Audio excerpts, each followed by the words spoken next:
You go, gosh, if I get lucky on one of these ones that are a tenth of a penny Right. and it just go to a nickel.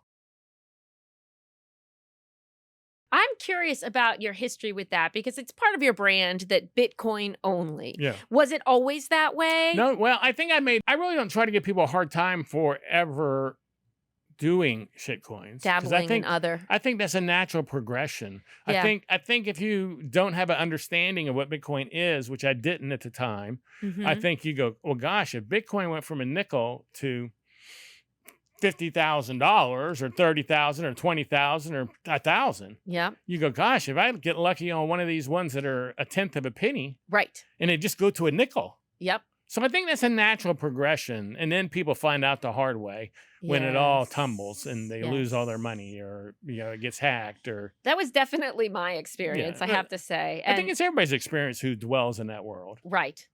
Which I think it's important for people to kind of learn along the way, but I think for people that have been through all that, it makes us sometimes a little bit more vehement about beware of everything else. I didn't become a Bitcoin maximalist until the first BitBlock boom.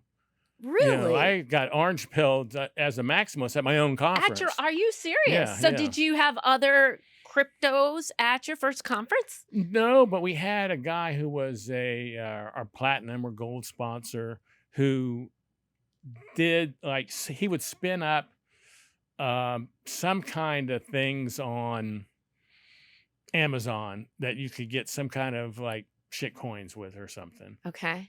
So we did have him there. He didn't speak, I don't think, but he was there and the sponsor had a table. Okay. But at that conference, it didn't take a lot to be the top. But the real cool thing is he paid a Bitcoin and a half to be the sponsor. Wow. Yeah. So originally it was this is financial protocol and its number go up. And what was it that took you down the orange pill at your own conference? Well, I listened to all my speakers. All my speakers were really maximalists. I had, Seyfuddin Ammous, I had Pierre Rochard, I had Justin Moon, I had Bitstein, Michael Goldsmith. So all my speakers, I had Tor de Meister.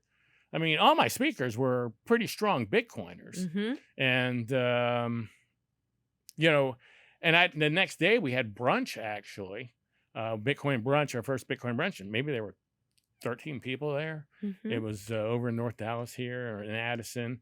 And I was talking to Safe. We were talking and Safe said, I think this is the first Bitcoin maximalist conference I ever have been to in North America.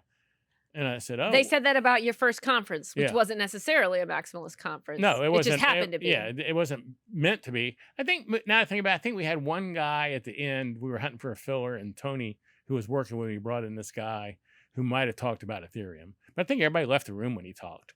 They all went out in the hallway so they could talk. People can be very opinionated. Then they all came back topic. in. So in all fairness, I think we did have him. But it was basically a Bitcoin. Everybody who attended were friends of the speakers for the most part. I wanted to see those speakers.